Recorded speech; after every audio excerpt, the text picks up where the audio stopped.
आज जो मनुष्य तड़फ रहा है, कहां भागता है? कोई मंदिर भागता है। वो अपने भगवान की ओर भागता है। क्यों भागता है? कि मुझे दुख से बचा लो, मेरी विनती सुन लो, कुछ करो। धारणा है मनुष्य की।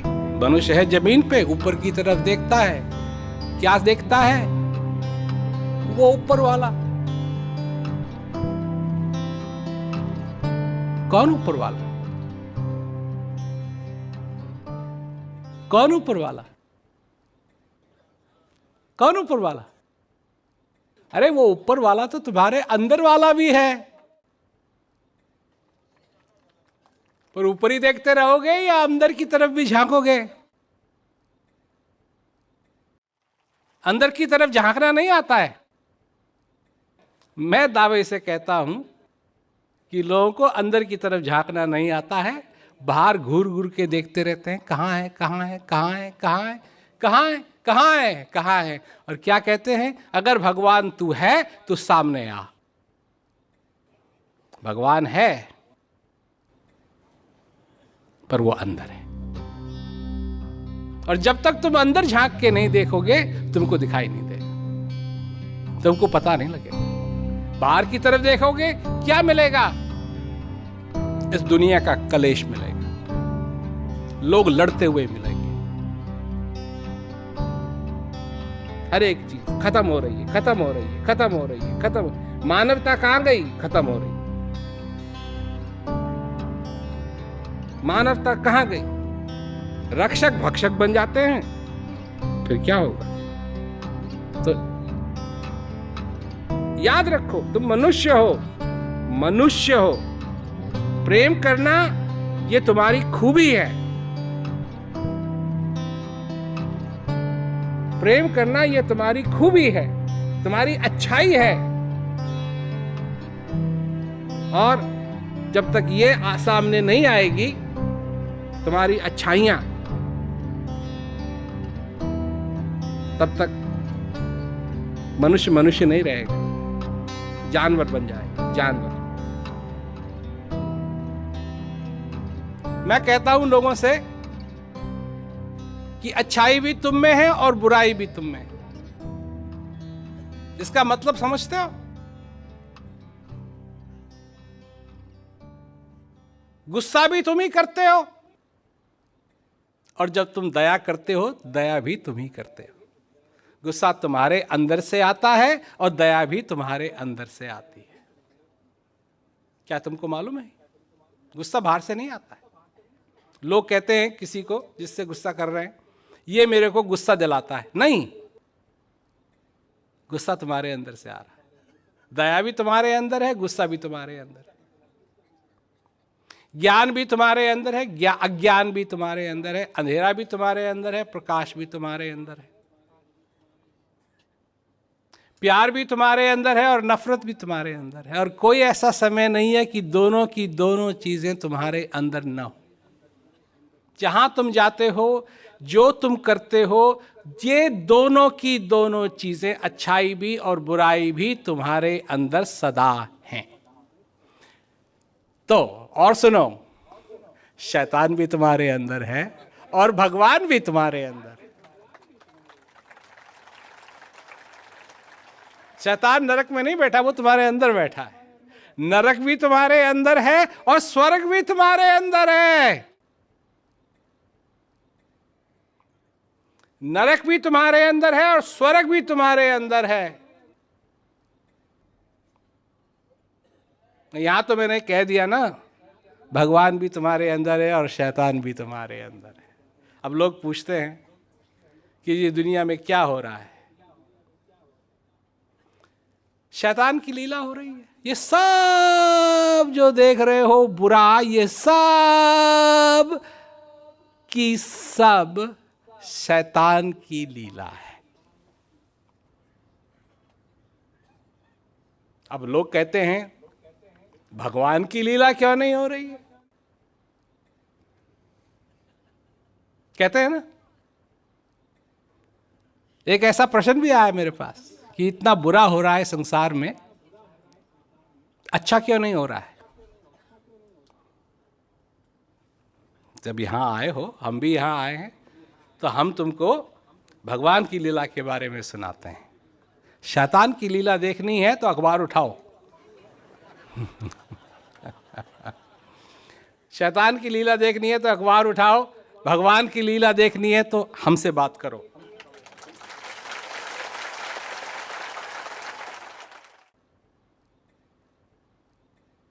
तो क्या लीला है भगवान की लीला?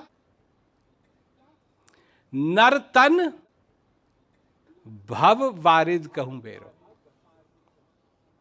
क्यों मिला है ये नर्तन? इस भवसागर से पार करने की एक तरीका है, एक साधन है। मैं बात कर रहा हूं नर्तन भव वारिद कहूं बेरो, सन्मुख मरुत अनुग्रह मेरो। इस श्वास का आना जाना ही मेरी कृपा है।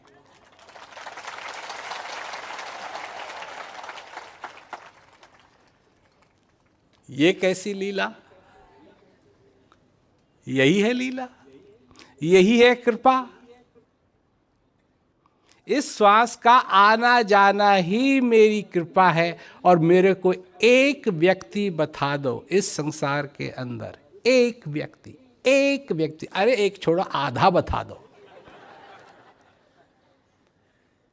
जो जीवित है, मरा हुआ नहीं, जीवित है, और जिसके अंदर श्वास नहीं आ रहा है और जा रहा है। पापी से पापी, बड़ा से बड़ा, छोटा से छोटा, सबके अंदर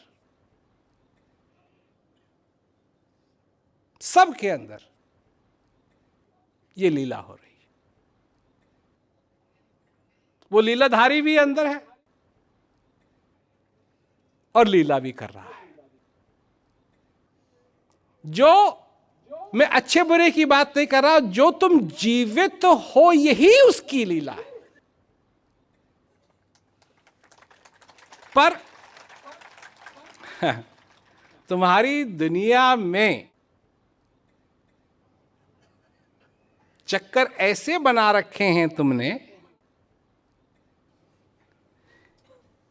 कि ऐसे रिवाज बना रखे हैं, ऐसी रीतियां बना रखी हैं कि पूछो मत।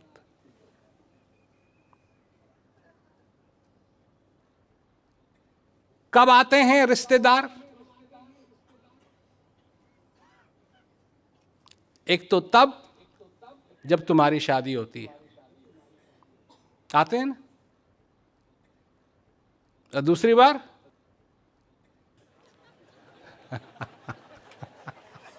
जब तुम मरते हो।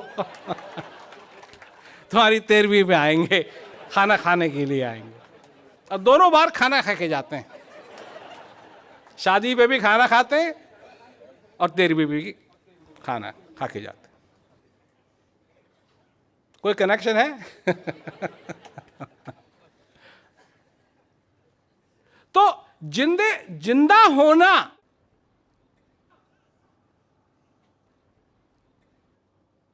इसका कोई ऐसा असर नहीं है तुम्हारे पे।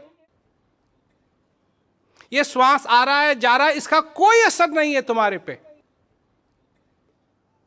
जब ये रुकने लगेगा तब तुम्हारे अरे अरे अरे अरे अरे कहां गया, कहां गया, कहां गया, कहां गया, कहां गया, और फिर गया।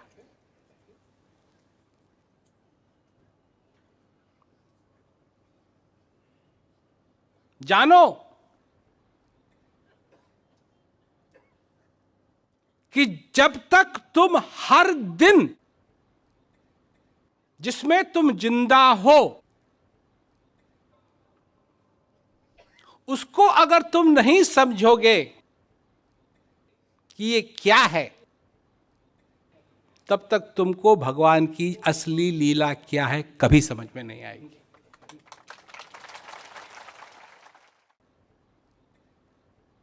भगवान क्या है ये भी तुमको समझ में नहीं आएगा, चाहे तुम किसी भी धर्म को मानने वाले हो। हम तो कहते हैं तुमको समझ में ही नहीं आएगा। परंतु जिस दिन तुम समझना शुरू करोगे कि ये क्या आशीर्वाद मिला है, असली त्योहार वो त्योहार है जिसमें मनुष्य अपने आप को समझने लगता है, वो त्योहार असली है, औरों का नहीं, अपना त्योहार।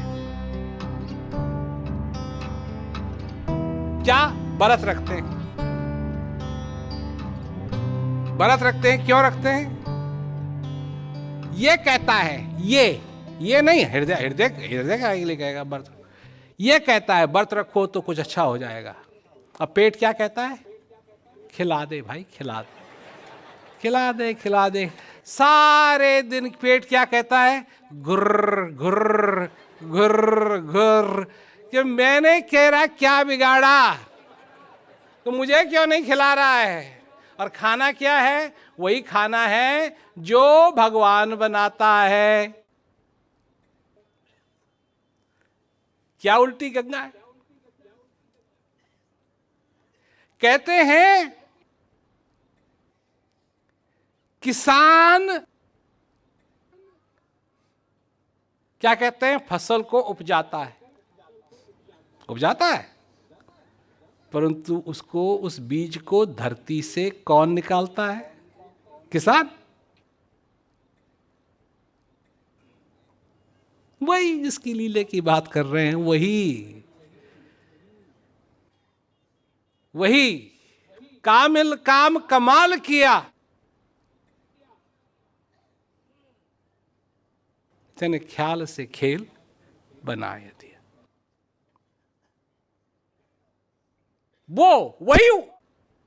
वही किसान है,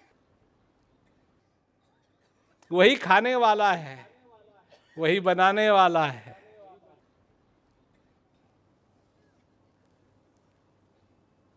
वही बनाता है, वही भूख बनाता है, वही खाना बनाता है, और उसी के नाम पे तुम व्रत करते हो।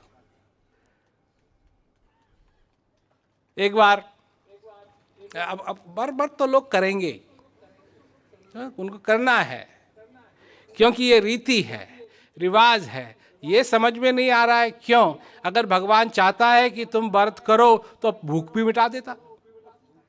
भूख लगी रहती है सवेरे से, ख्याल कहाँ है? मेरे को अच्छी तरीके से मालूम है ख्याल कहाँ है। ख्याल भगवान पे नहीं है, ख्याल है घड़ी पे।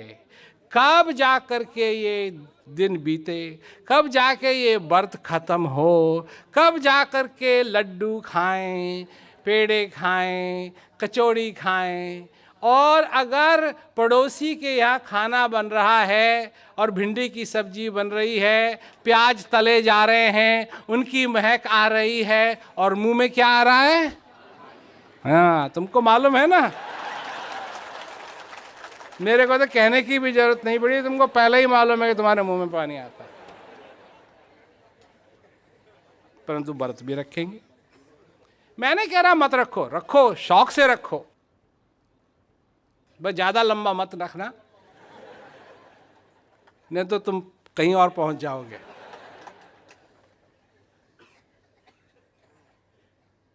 अच्छा कर्म करने का कोई व्रत नहीं रखता कि आज ये नहीं कि आज के दिन मैं जो कुछ भी करूंगा अच्छा करूंगा, ये कोई नहीं करता। आज के दिन मैं अपनी पत्नी से अच्छा व्यवहार करूंगा, ये व्रत रखना। ऐसे ये रख के देखो, और पत्नी कहे मैं आज के दिन पति से अच्छा व्यवहार करूंगी,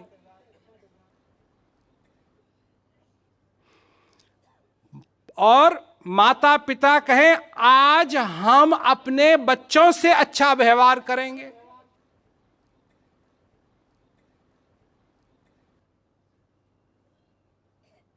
और बड़े बड़े लीडर आज हम अपने देशवासियों से अच्छा व्यवहार करेंगे। देशवासी, आज हम पुलिस से अच्छा व्यवहार करेंगे, आज हम एक दूसरे से अच्छा व्यवहार करेंगे।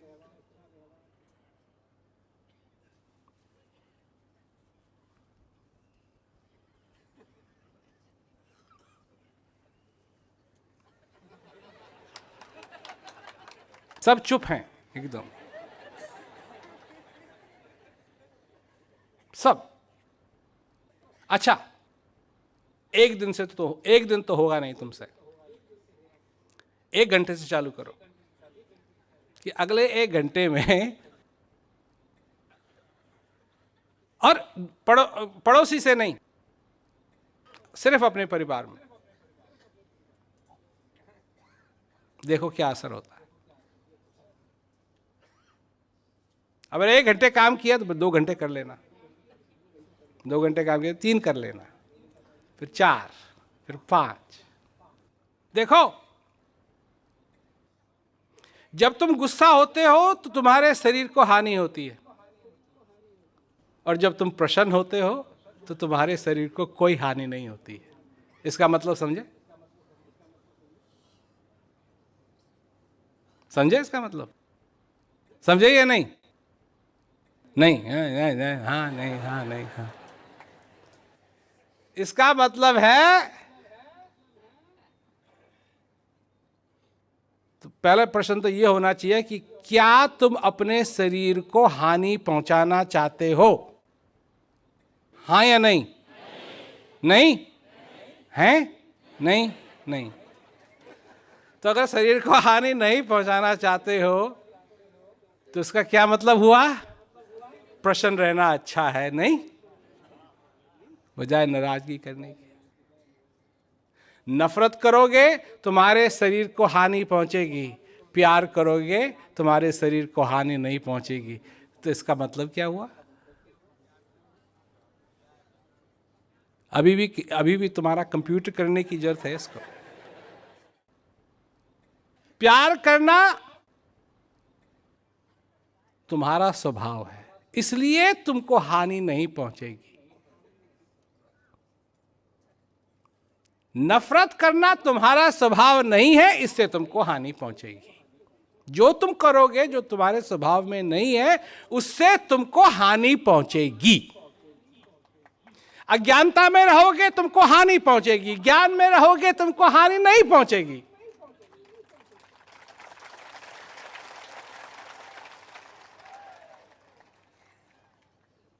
आनंद में रहोगे तुमको कोई हानि नहीं पहुंचेगी, क्योंकि ये तुम्हारा स्वभाव है। तुमको बनाया ही इसलिए गया है। लोग कहते हैं हमसे कि जब दीवार से जाना ही है तो फिर शांति का क्या फायदा? सुनो मेरी बात, मैं भी समझाने के लिए समझाता हूं। तुम कहीं गए, वहां तुमको बुलाया गया, खाना खिलाया गया, खाना बहुत ही स्वादिष्ट था, अच्छे कमरे में तुमको बिठाया गया, अच्छे सोफे पे तुमको बैठाया गया, तुम्हारा आदर किया गया, तुम्हारी खातिरदारी की गई, तुमको बहुत ही स्वादिष्ट मटर पनीर खिलाया गया, बहुत ही स्वादिष्ट पुलाव खिलाया गया, बहुत ही स्वादिष्ट भिंडी की सब्जी खिलाई गई, और तुमने खाई। तुमको बहुत बढ़िया खीर बना के दी गई, तुमने वो खीर भी खाई। उसके बाद तुम जहां गए थे मेहमान बन के, वहां से तुम चले गए, वापस अपने घर आ गए। तो जब तुम अपने घर आए तो उस सोफा को भी अपने साथ लाए जिस पे तुम्हारी खातिरदारी की गई थी, हैं? और सुबह तक तो न खीर बचेगी, न पनीर, न पुलाव, न भिंडी, वो भी सब गए। तो उस दिन का बचेगा क्या? एक चीज और वहां से तुम लेके आए। जब उस खाने पे गए थे, उस दावत पे गए थे, तो एक चीज और लेके आए, वहां का आनंद।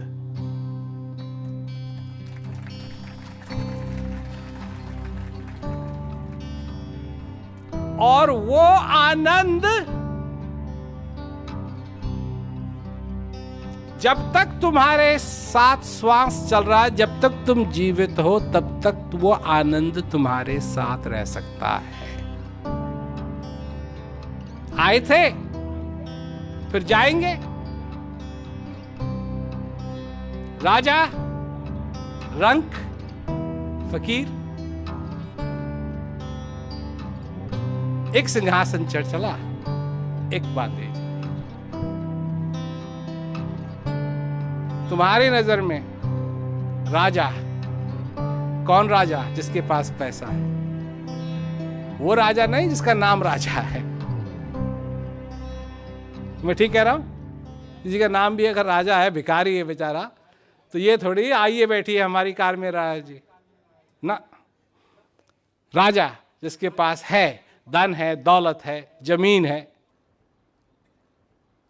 राजा। रंग कौन है? वही भिखारी।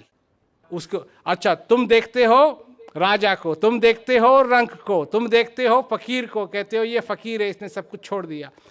तुम देखते हो गरीब को, कहते हो इसकी क्या, इसकी किस्मत खराब है। किसी अमीर को देखते हो, बड़ी गाड़ी देखते हो, ये देखते हो, वो देखते हो, क्या सोचते हो इसकी किस्मत कितनी अच्छी है। परंतु काल के लिए सबकी किस्मत बराबर है। तुम भी अपनी आंखों से उसी नजरिए को देखो, उसी चीज को देखो जो तुम्हारे बनाने वाला है। जिस नजर से वो देखता है, तुम देखो, तुमको अलग नजारा दिखाई देगा। इसमें अभागा कोई नहीं है, भीखा भूखा कोई नहीं, सबकी गठड़ी लाल। गठड़ी खोलना भूल गए, इस विधि भये कंगाल। कोई अभागा नहीं है, पर जो मिला है उसको खोला ही नहीं, उसको पाया ही नहीं, उसको समझा ही नहीं। कोई किसी का हल देगा, कोई कुछ हल देगा, कोई कुछ हल देगा, कोई कुछ हल देगा। अपने जीवन का तो हल निकाल नहीं सकते, औरों का निकालने के लिए चले। इसी को माया कहते हैं। ये है शैतान की लीला। वो अच्छे अच्छे को नचा देता है? परंतु ये जीवन है, आशीर्वाद तुम पे है। कई लोग हैं भगवान का आशीर्वाद लेने के लिए जाते हैं, बड़ी लाइन में लगते हैं, केले चढ़ाते हैं भगवान को। भगवान को केले चाहिए, मतलब भगवान को केले चाहिए। केले को बनाता कौन है? वही बनाता है। उसको केले चाहिए तो कभी भी बना दे, दिसंबर में बना दे, जनवरी में आम उगा दे अपने लिए।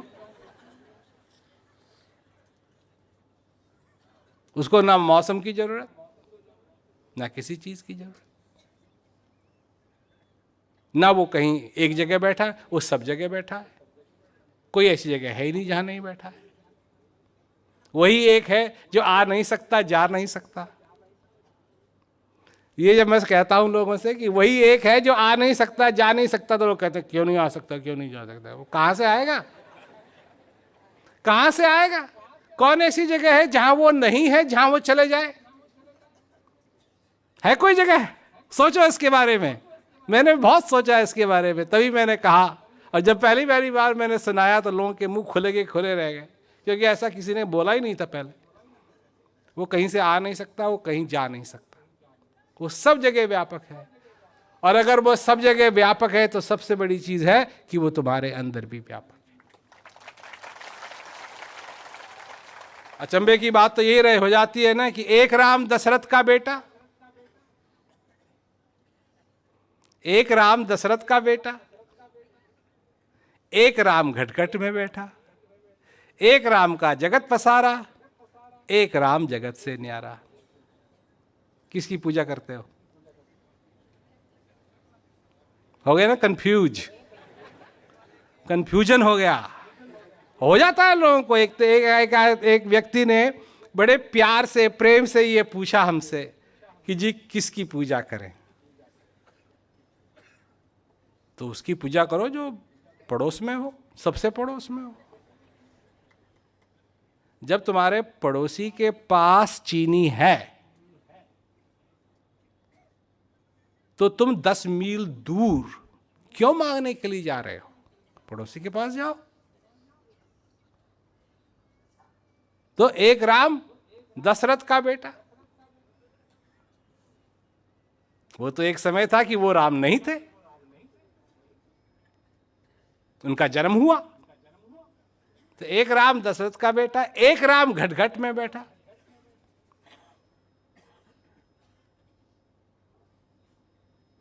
एक राम का जगत पसारा, एक राम जगत का न्यारा। तो अब चक्कर ये है कि एक राम दशरथ का बेटा, उसके बारे में तो सब जानते हैं, उनकी तो फोटो लगाते हैं, उनकी पूजा करते हैं, है नहीं? एक राम दशरथ का बेटा। और एक राम का जगत पसारा, विष्णु। मंदिर बने हुए हैं, वो लोग उनकी चर्चा करते हैं। एक राम जगत से न्यारा,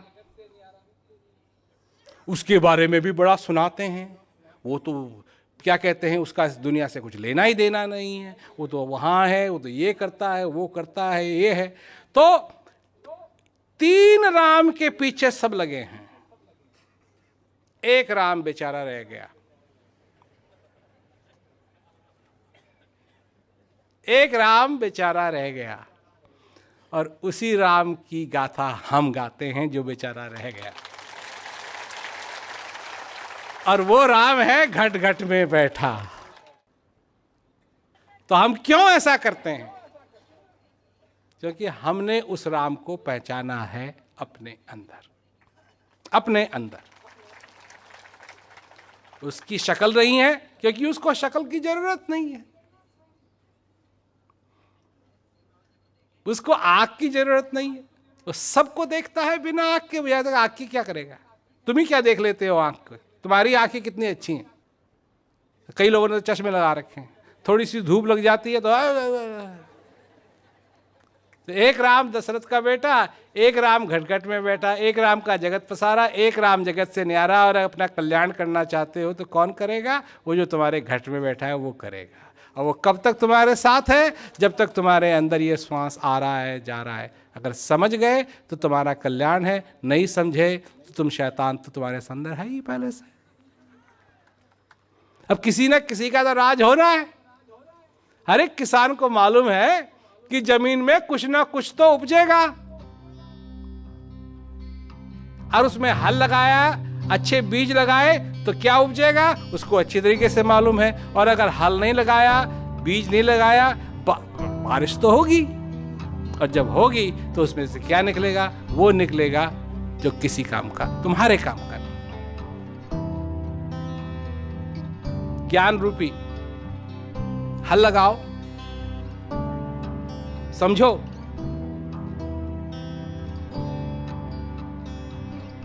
अपनी जिंदगी में ऐसा कुछ मत करो जो तुम्हें समझ में ना आए।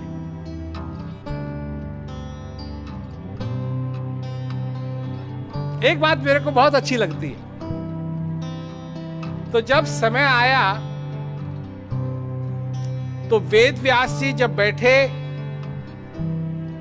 महाभारत लिखने के लिए,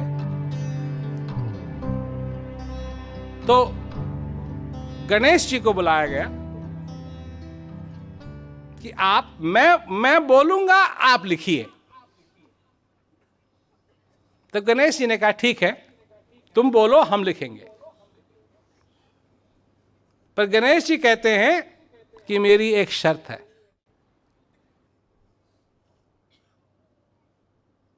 जब आप बोलना शुरू करें फिर रुकना मत बीच में, ताकि आप सोचने लगें जो कह रहे हैं वो एकदम आपके हृदय से निकले, दिमाग का समान ना हो। तो वेद व्यास जी कहते हैं मुझे ये शर्त मंजूर है और मेरी भी एक शर्त है। वेद व्यास जी कहते हैं कि मेरी भी एक शर्त है। तो गणेश जी पूछते हैं आपकी क्या शर्त है?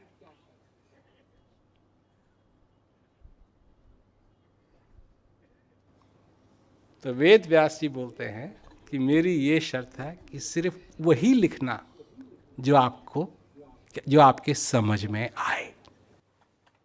जो समझ में ना आए उसको मत लिखना। मुझे ये बात जानते हो क्यों पसंद है? कि उसी बात को अपने हृदय रूपी किताब में लिखना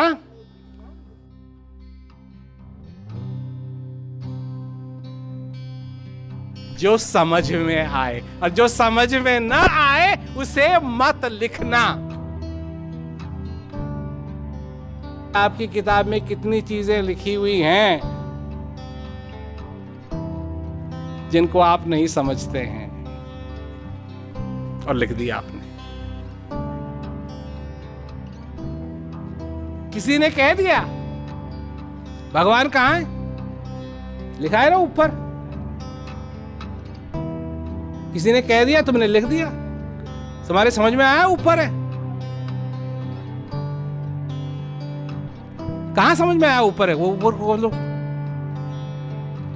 कहां लिख दिया? तुमने लिख दिया नहीं कि नहीं? और क्या लकीर के फकीर बन गए कि जब भी भगवान की बात आती है तो क्या करते हो?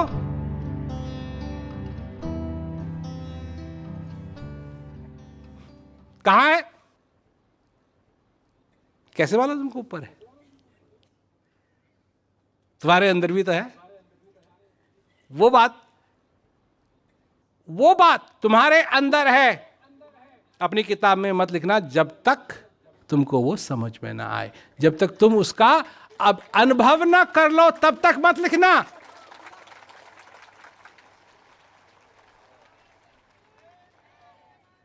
मैं कुछ भी कहूं, मेरी बात भी मत लिखना जब तक तुम उसको समझ न जाओ। उस किताब में और कुछ नहीं आना चाहिए, वही आना चाहिए जिसको तुम समझो। तो अगर आज तुमने उस किताब में वही लिखा होता जो तुम्हारी समझ में होता, तो आज तुम्हारी जिंदगी की हालत क्या होती? आनंद से भरी हुई होती, स्पष्टता से भरी हुई होती।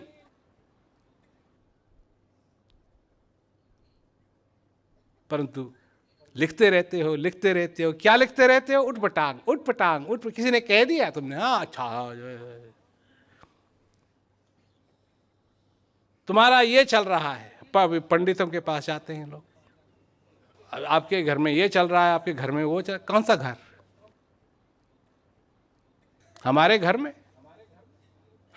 में जब तक मैं जीवित हूं यह है मेरा घर। मेरे घर में एक चीज चल रही है, क्या? इस श्वास का आना जाना चल रहा है। अब वो क्या है? वो क्या है? वो कृपा है, वही आनंद की देन है। ग्रहण तो उस दिन लगेगा जिस दिन वो कृपा आना जाना बंद कर देगी, तब ये शरीर भी टाटा बाय बाय कहेगा, हर एक को टाटा बाय बाय कहेगा। धूल जहां से आया था वहीं धूल बन करके चले जाएगा। यह है असलियत। इसको समझने के लिए सचमुच में बालक का हृदय चाहिए, सचमुच में, क्योंकि ये इतनी सरल बात है, इतनी सुगम है। और जब ये समझ में आ गई तो फिर आनंद ही आनंद। इसका मतलब है जिसने अपने घट में उसको पहचान लिया? किसको पहचान लिया? अब छोटे मोटे की बात नहीं कर रहे भाई, हम तो बड़े वाले की बात कर रहे हैं। कैसा बड़ा वाला?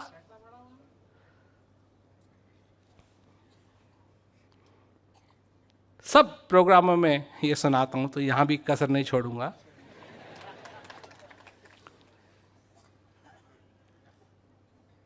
बॉसों का बॉस क्या कहा? विधि हरि हर जाको ध्यान करत है।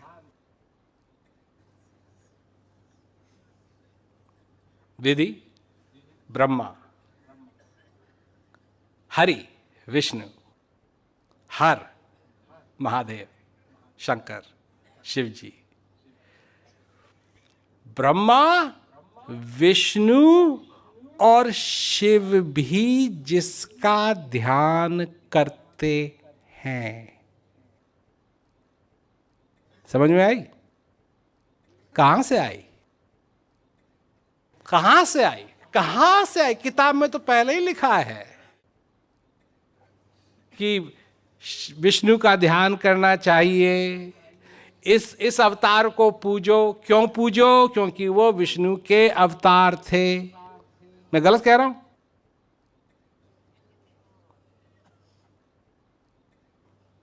परंतु देखो क्या बात कह दी कि विधि हरि हर जाको ध्यान करते हैं। ब्रह्मा विष्णु और महेश भी तीनों के तीनों जिसका ध्यान करते हैं। मुनिजन सहस 88 सोई हंस तेरे घट माही अलक पुरुष अविनाशी।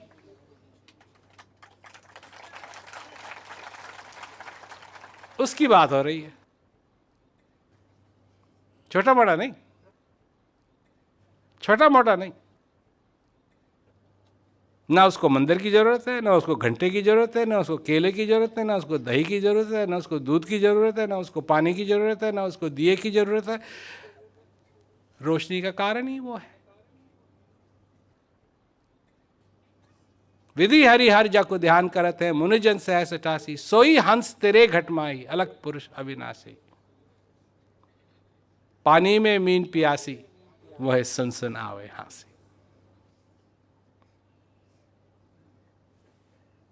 अनुभव करो, मालूम करो, जानो, अपने जीवन की कदर जानो, अपने जीवन के अंदर क्या संभावना है इसको जानो, सीखो। एक चीज बची है जो बिल्कुल वैसी है जैसी थी, और कोई चीज नहीं बची, और वो है तुम्हारे हृदय में। क्योंकि वो चीज कभी बदलती नहीं है, सारा संसार बदलता है। वो चीज अविनाशी है, वो है तुम्हारे अंदर। वो चीज जिसको जान करके और अर्जुन मान गया, ठीक है मैं लड़ूंगा, वो चीज आज भी तुम्हारे लिए उपलब्ध है। वो चीज जिसका कबीरदास जी ने वर्णन किया तुम्हारे लिए अभी भी उपलब्ध है, वैसे की वैसे। वो जो अविनाशी है वो इस हर एक श्वास के अंदर तुम्हारे अंदर आ रहा है, जा रहा है, आ रहा है, जा रहा है। यही उसका आशीर्वाद है। पर जो समझ नहीं पा रहा है उसको जानने की जरूरत है। और जाना तभी जा सकता है जब तुम उस चीज का अनुभव करो। ये तुमको लकीर के फकीर वाले नहीं समझा पाएंगे। ये बात कि तुमको अनुभव करने की जरूरत है, लकीर के फकीर नहीं समझा पाएंगे।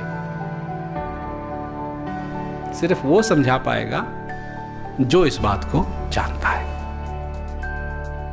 और तुम्हारे जीवन के अंदर